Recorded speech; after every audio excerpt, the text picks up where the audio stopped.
Bonjour à toutes et à tous. Alors, j'aimerais vous parler du prosélytisme républicain.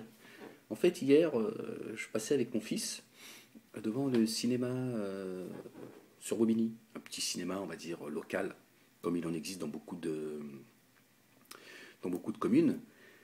Et là, voilà, je vois énormément de monde. C'est le Magic Cinéma, en fait, petit cinéma sympathique. Et donc, je m'aperçois très rapidement que ce sont des classes d'adolescents. Et en fait, ils vont aller voir le film Bande de filles. Voilà, donc c'est assez intéressant. Enfin, j'ai fait le parallèle, en fait, tout de suite, le parallèle m'est venu. Je me dis, c'est quand même incroyable. On passe notre temps à nous dire, oui, les musulmans, arrêtez votre prosélytisme. Moi, certains aussi, gentiment, ils me l'ont dit, je sais pas. Ils m'ont dit, oui, Ahmed, bon, j'aime bien regarder tes vidéos, on aime bien regarder tes vidéos, etc., machin, on aime bien ton bon sens et tout. Donc, c'est juste pour vous dire que la plupart sont des gens qui sont, en tout cas, des intentions, me semble-t-il, euh, euh, positif, quoi. C'est pas seulement. Mais ils me disent oui, par contre, tu parles beaucoup d'islam et tout. Je sais pas si je parle beaucoup d'islam, mais en tout cas, je reste ce que je suis. Et si j'introduis dans mon discours assez souvent l'islam, c'est parce que ça fait partie de moi. Je crois que je l'ai assez longtemps, pas caché, mais fait abstraction. J'ai plus envie de le faire aujourd'hui, et voilà, c'est pas. Voilà, mais bon. Euh, Chez moi, il n'y a pas une volonté de prosélytisme. Et j'ai envie de dire, même si c'est le cas, je veux dire, celui qui n'a pas envie d'écouter ce que je dis, il n'est pas forcément écouté, il est obligé de le faire, quoi. Et je le dis sans aucun mépris. Je veux dire, voilà, je veux pas changer ce que je suis pour m'adapter. Voilà, je préfère qu'on m'aime pour ce que je suis, qu'on m'aime pas pour ce que je suis, pardon, que l'on m'aime pour ce que je ne suis pas. Voilà, je suis ce que je suis. Voilà, il faut m'accepter avec mes qualités et mes défauts. Si pour certains, parler de Dieu est un défaut, ben, j'en suis désolé pour vous. Donc voilà.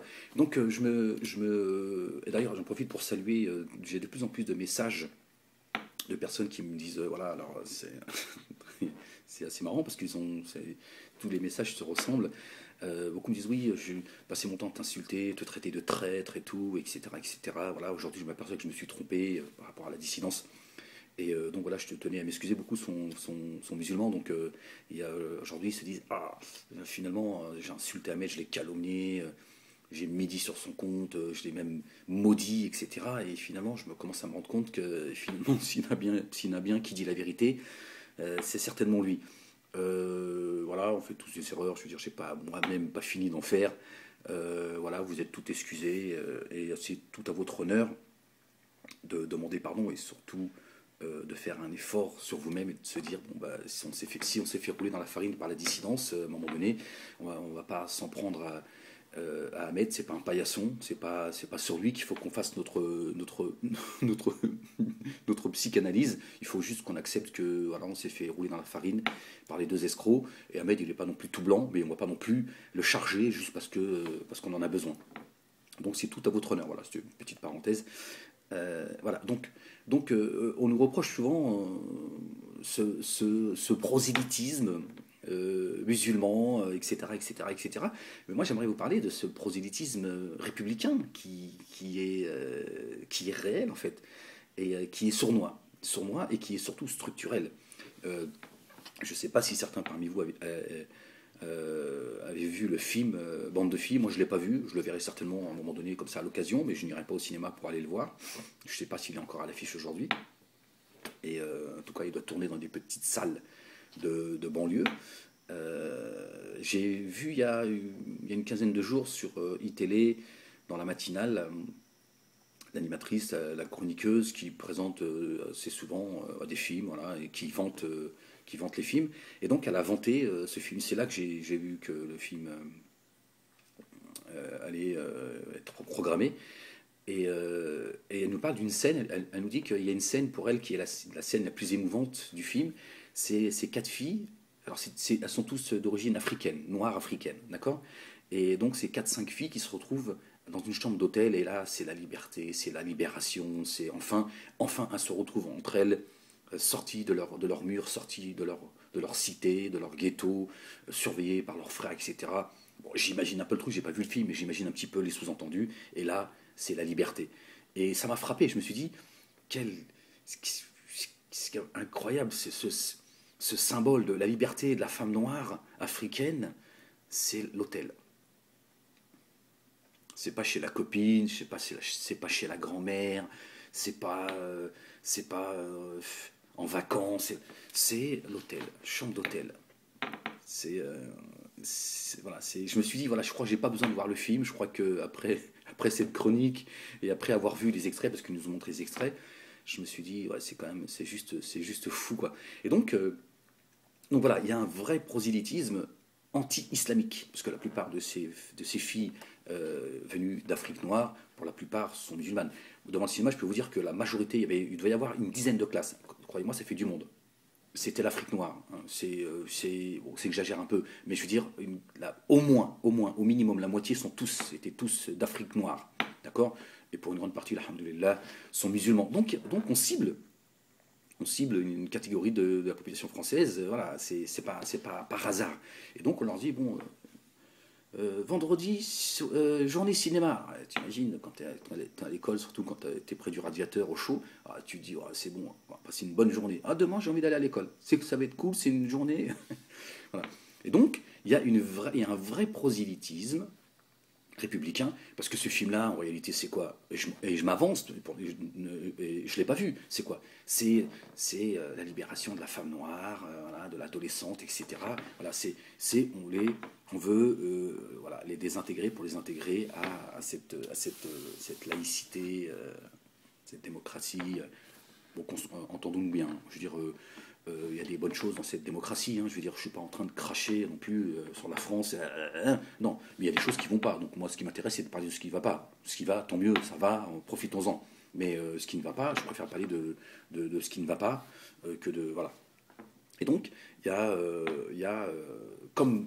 C'est pareil hein, pour la communauté, on va dire maghrébine. C'est les Nabila, c'est les Zaya, voilà, c'est toutes ces émissions... voilà, pardonnez-moi l'expression, ces émissions de merde, et qu'il y a un vrai travail. Quand Zemmour, à une époque, je lui avais répondu par une vidéo il y a quelques années, qui nous expliquait que 40% des filles, 40% des gens de la communauté maghrébine sont des femmes, sont des filles, et ce sont celles qui font le plus, qui font des études, etc., etc. Mais parce qu'il y a une volonté, c'est tout. Il n'y a pas une histoire de complot, il y a juste une volonté de déstructurer les familles maghrébines, de donner du boulot à nos sœurs, de leur faciliter leurs études pour tout chambouler. C'est tout. Parce qu'il faut, pour tuer une société et pour la tenir, il faut tuer le cocon familial. Une famille solide, une société où les familles sont solides, c'est difficile. Vous revenez au temps de la maison dans la prairie, c'est sûr qu'on aurait beaucoup moins de gens devant des émissions complètement débiles, et on n'aurait pas une société aujourd'hui de débiles. D'accord?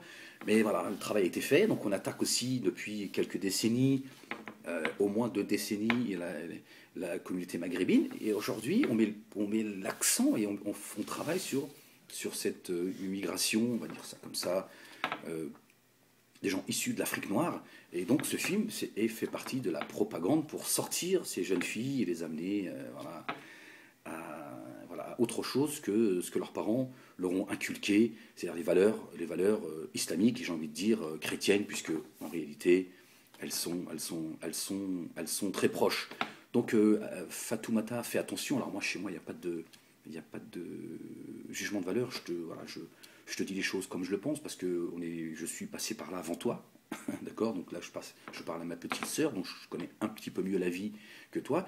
Et je dis, fais attention, parce que ce qu'on est en train de te tendre sur un plateau, ça peut être ton malheur jusqu'à la fin de tes jours, parce que le malin qui se sert de cet outil démocratique, hein, donc ces gens-là ne sont que les outils du malin, peut te piéger et te causer des problèmes jusqu'à la fin de tes jours, et vice versa. On a aussi, je te rassure Fatoumata, j'ai beaucoup entendu moi à mon époque d'adolescent, moi-même, qui disions, pardonnez-moi l'expression, c'est bon, toutes des putes, le jour où je me marie avec une vierge, et puis nanana. Oui, bien sûr. Elle t'attend, elle va descendre du Fardaous direct. C'est-à-dire qu'elle n'est même pas sur terre. Ta future femme, tu es là, tu sautes dans tous les coins, Et bah, elle va descendre voilà, du paradis du Fardaus. C'est-à-dire le jour où tu veux te marier, elle arrive, elle te... Oui. Voilà. Donc on a tous eu, bah, à un moment donné, quand les années passant, à un moment donné, tu fais le bilan 20 ans après, que ce soit toi-même, que ce soit les amis, que ce soit les gens que tu connais, etc., etc. Tu vois le nombre de gens qui ont fondé une famille parce que c'est la vie qui les a piégés, ça fait des dégâts qui sont considérables. Combien de filles aussi de la communauté maghrébine se sont dit ouais, moi je vais me marier avec Jean-Pierre, avec Paul, c'est bon, vous, il y en a marre, nanana. Vous, c'est-à-dire qu'elle crache sur ses frères, puis elle vient chialer en disant oui, il me respecte pas, je peux pas faire le ramadan, nanana. Il me dit oui, au début c'était alhamdoulilah, alhamdoulilah, maintenant il me dit ouais, c'est bon, toi et ta prière et tout. Donc c'est très compliqué. Alors là encore, ne voyez pas chez moi du mépris envers le blanc, vous voyez ce que je veux dire. Non, non je vous parle d'une vraie réalité. D'accord. C'est que tu vas te mettre avec quelqu'un qui en fait, c'est tes beaux yeux qui veut aujourd'hui. Mais le temps passant, on dit, c'est bon, cette histoire de ramadan, machin, tout commence à me fatiguer. Voilà. Vous imaginez une femme qui fait le ramadan, un mec qui ne respecte pas le ramadan, c'est compliqué. Hein. Déjà l'inverse, c'est pas facile. Mais c'est encore plus difficile pour une femme, parce que le mec, à un moment donné, quand il fait le lapin, c'est à un moment donné, tu dis, attends, c'est bon, t'as fini de la toucher dans tous les sens, elle est là, elle fait le ramadan. Oui, il fait, c'est bon. Donc voilà, c'est pour ça il y a des règles en islam. Donc c'est pas facile. Et là, tu vois, Fatoumata, fais attention, parce que là, ce film-là, Bande de filles, c'est juste pour vous tirer de votre... vous extirper des vraies valeurs islamiques et de vous piéger. D'accord. Parce que plus tu vas aller t'amuser, plus ton bonus chance pour mener une vraie vie de famille va se diminuer. Il ne faut pas rêver non plus. Parce que si toi aussi tu penses comme ceux qui pensaient, comme moi à une époque, quand j'avais 17 ans, et je pensais que j'avais le droit de m'amuser avec toutes les filles que je voulais, et puis qu'à un moment donné, je me marierais avec celle que jamais personne n'a entendue, n'a jamais vue, tu te mets le doigt dans l'œil. D'accord. Il ne faut pas rêver. D'accord. Plus tu as de kilomètres au compteur, et plus. Parce que celui qui t'attend, lui, il ne descendra pas du Fardaus, hein, il va sortir du McDonald's. Il va dire Fatoumata, je t'aime, tu as une bague. Bon, je l'ai pris à la tirette parce que j'ai plus d'oseille. Voilà. Donc il ne faut pas rêver. Donc ne vous laissez pas piéger par ce prosélytisme républicain, par cet outil qui est très puissant, c'est le cinéma. C'est le cinéma. D'accord. Là, c'est vrai que je m'adresse en particulier à ces filles qui sont issues de familles musulmanes, puisque une grande majorité qui viennent d'Afrique noire, ces Africaines sont issues de familles musulmanes. Ne vous laissez pas piéger par ce prosélytisme, parce que c'est un vrai prosélytisme déguisé, en fait. D'accord. On voit déjà les dégâts de l'Internet, de la télévision, et là, ce genre de film, il est fait pour ça. Alors, ils le projettent en salle. S'il marche, tant mieux pour eux. Ils se disent. Sinon, ben, on le fait tourner, voilà, de ville en ville, voilà, et on fait journée, voilà, dans le programme scolaire, journée cinéma, et on vous programme ça. Et les filles, elles disent ouais, quand même, c'est bien. Après tout, ouais, pourquoi pas, machin. Voilà. Non, le bonheur, Fatoumata, je vais te le dire comme je le pense clairement. Le bonheur, c'est l'obéissance à ton mari, d'accord. Laisse tomber ces filles qui te disent oui, parce qu'aujourd'hui tu vas dire ouais, les filles qui vont te dire moi, mon mari, quand je sors, je lui dis où je vais. Quoi. Ouais, s'il te plaît, quoi. Attends, c'est bon, on est en 2014, quoi. Genre, tu sors, tu vas bientôt lui demander l'autorisation de ton mari, quoi. Bah oui, je veux dire, je me suis marié avec lui, quoi. Je veux dire, c'est pas mon pote, hein. Je me suis marié avec lui, d'abord dans une famille normale. Je veux dire, c'est pas la boulangerie. Tu rentres, tu sors, tu fais ce que tu veux. Dire ça, il y a un minimum, quoi. Et c'est mon mari, c'est ma femme, parce que vice versa. Bon chérie, je vais chercher du pain, je sais pas, je vais à la mosquée, je vais chez des amis, je vais au ciné, je vais jouer au foot, je sais pas. Dire ça me paraît le minimum. Là aujourd'hui, c'est non, s'il te plaît, quoi. Attends, c'est bon, quoi. Alors je te parle même pas de ce qu'il faut, c'est bon. Moi, c'est bon. Moi, voilà. Pardonnez-moi l'expression, je l'entends de mes oreilles. Ouais, c'est bon, d'abord je fais la tepu, après on verra, c'est bon. Ouais, c'est bon, le jour où je vais me marier, je prends même un moche à partir du moment où il assume. Ah, parce que la femme, attention, elle a une capacité de résistance. Ah, ce sera peut-être toi le moche qu'elle va choisir. On va dire, lui, tant qu'il a le chéquier, c'est bon, j'ai fait ma tepu pendant longtemps. Désolé de vous parler de manière aussi crue, mais c'est une réalité. Mais ça, la facture, à un moment donné, vous allez la payer. Et je vous le dis, je ne suis pas en train de faire le prêcheur, je suis pas en train de faire... je vous le dis et je le répète, je ne suis pas un exemple de piété, je vous parle avec le cœur, parce que c'est aussi mon expérience de vie. Quand je dis mon expérience de vie, pas personnelle, c'est mon expérience de vie dans son ensemble. D'accord. On a tous des exemples autour de nous. On a vu les dégâts que ça fait. Hein. Tu te mets avec un tel, et puis finalement, tu allais tomber enceinte, et puis tu te mets avec elle parce que tu dis, bon, là, maintenant on a un gamin, je peux pas un main, mais il n'y a rien de pire qu'une solitude à deux, quoi. Donc attention, attention, il y a des règles à respecter. Ce genre de film-là, c'est pour vous emmener sur un chemin qui va être glissant. L'obéissance à ton mari. Notre bien-aimé prophète Mohammed, il est bien de rappeler ses paroles. Il a dit, si je devais demander à une personne de s'agenouiller, de se prosterner devant quelqu'un, ça serait devant son mari. Si je devais. Après, chacun il interprète les choses comme il en a envie. D'accord. Il aurait dit à la femme, prosterne-toi devant ton mari, parce que l'obéissance à ton mari, c'est la porte du paradis. Bon, là, j'entends certains dire, mais c'est quoi? T'es devenu fou, Ahmed, ou quoi? C'est quoi? Non, je suis pas devenu fou. Bon, pour certains, oui, vous avez vu les vidéos qui tournent et tout, ils passent des images de moi de partout pour me faire passer pour le fou. Déjà, je vous fais une petite grimace pour vos photos. Voilà, c'est pour la collection. Le seul outil qu'ils ont trouvé, c'est de me faire passer pour un fou. Mais bon, combien ont été moqués bien avant moi, et des gens, machallah, si Allah il me donne juste un peu de ce qu'ils ont été, alhamdoulilah. Et donc, je ne sais plus où j'en étais, donc, où on était, je ne sais plus. Donc voilà, c'est juste pour vous dire, ne vous laissez pas piéger par cette propagande, par ce prosélytisme républicain.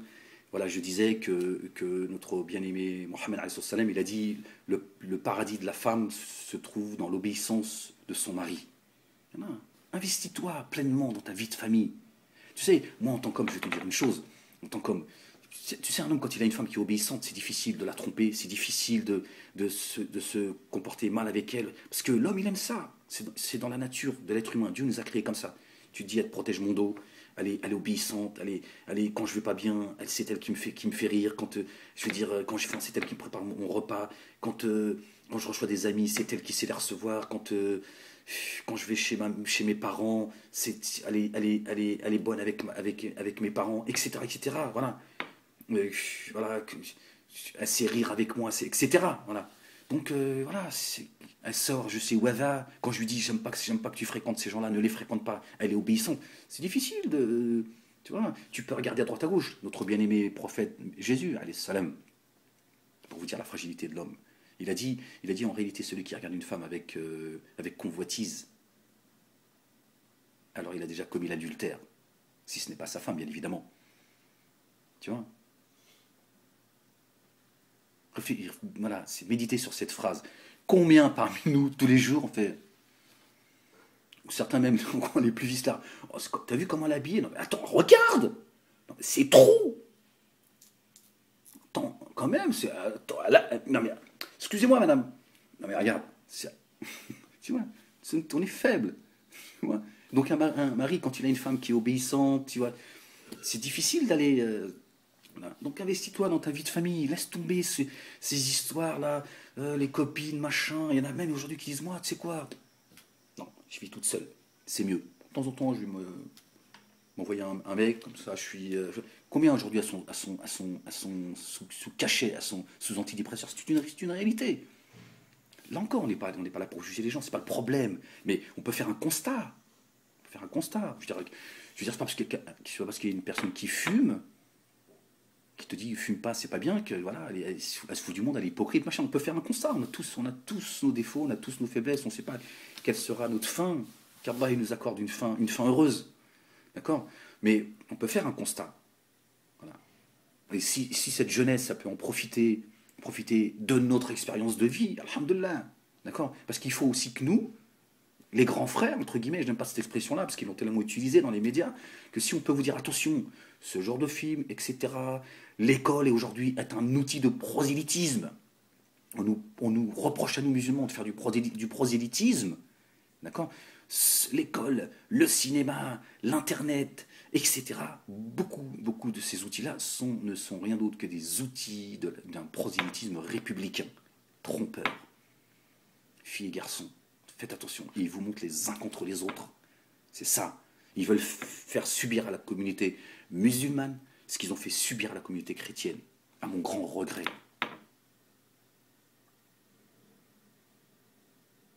Voilà, je voulais juste vous parler de de, cela, de ce prosélytisme républicain qui est très organisé, qui est structurel à travers le cinéma. Et après, je ne sais pas quels sont, voilà, qui sont derrière, voilà, sans parler de complotisme débile, mais c'est une réalité. Qui décide, alhamdoulilah, pardon, etc., etc. Mais c'est un fait, c'est une réalité, on l'a tous connu, mes enfants. Comme une fois, ils m'ont dit, oui, on a vu un film à une époque sur l'homosexualité, tout ça, etc., machin, c'est derrière. Parce que ce film-là, bande de filles, après, ça va être quoi? Bon, alors, le film qu'on a vu hier, alors, qu'est-ce que vous en avez pensé? Fatoumata, Mouloud, oui, Christophe aussi, t'as le droit. Non, mais bon, t'es minoritaire dans la classe, mais tu peux en parler. Oui, ben, c'est ça, voilà. Euh, donc, on continue, voilà, on continue le prosélytisme républicain qui est anti-islamique. Protégez-vous, protégez-vous les filles, protégez-vous, soyez fiers de ce que vous êtes. Ne vous laissez pas tenter, parce que c'est dur. Moi, je vous croyez-moi, il n'y a aucun jugement de ma part. Je vous dis simplement, faites attention, on est en train de vous piéger. Ce film-là, il n'a pas été fait par hasard. Il y a une forte communauté musulmane d'Afrique noire en France. Et on veut vous sortir de vos valeurs. D'accord? Accrochez-vous aux valeurs de l'islam. Il est là le succès. Il n'est pas dans les chambres d'hôtel entre filles, parce qu'on sait ce que ça veut dire entre filles. On sait demain, parce que tu vas, toutes celles qui sont très timides et qui n'osent pas, elles vont aller à l'hôtel avec leurs copines, elles vont découvrir l'hôtel. Une fois qu'elles ont découvert l'hôtel, elles ont fait un pas. Elles se disent, tiens, j'aurais jamais pensé être un jour aller à l'hôtel, parce que pour moi, l'hôtel, ça n'a pas de. Tiens, si je pouvais y aller maintenant avec Mam, ça pourrait. Mam, j'ai réservé une chambre d'hôtel. Ah bon? Toi? Oui, t'inquiète, t'inquiète, je connais bien le gérant. Tu vois, et tout doucement, tu sais, le malin, il y va tout doucement. Tout doucement. Il a une expérience de vie que nous n'avons pas. Il a plusieurs siècles, il connaît, voilà. Tout doucement, tout doucement, tout doucement. Et on t'amène vers quoi? Vers le haram. Doucement, doucement, doucement, tu vois. Et à chaque fois que tu vas vers le haram, qu'est-ce que tu fais? Tu noircis ton cœur. Voilà, tu l'entaches. Après, il va falloir le nettoyer. Mais parfois, il y a des péchés. La tâche, tu vois. Donc ne vous laissez pas, soyez fiers de ce que vous êtes. Ne vous laissez pas tirer vers ce qui va vous amener vers une pente qui va devenir de plus en plus glissante. Voilà, c'est ce que je qualifie moi de prosélytisme républicain. Donc, bande de filles, moi je vous conseillerais de même pas aller le voir. Et pour ceux qui ont envie de le voir par curiosité ou parce qu'ils ont envie de passer un bon moment, soyez critiques, allez-y avec un esprit critique. Voilà. Moi, si j'avais un conseil à vous donner, je n'aime pas trop me positionner en conseillère, mais allez-y avec un esprit critique. Vous allez voir, c'est très intéressant. Quand on va regarder un film en se disant, je ne vais pas aller le regarder comme un mongol, en avalant tout, mais je vais y aller en disant, voilà, quel est le message? Vers quoi on veut m'amener? Et là, ça va vous renforcer dans votre foi, et parce que vous allez découvrir où se trouve le piège, et vous allez découvrir qu'est-ce qui dérange, qu'est-ce qui les dérange en vous. C'est vos valeurs. Ok? Voilà, j'espère n'avoir offensé personne, c'était pas le but. Je vous salue, je vous dis à très vite.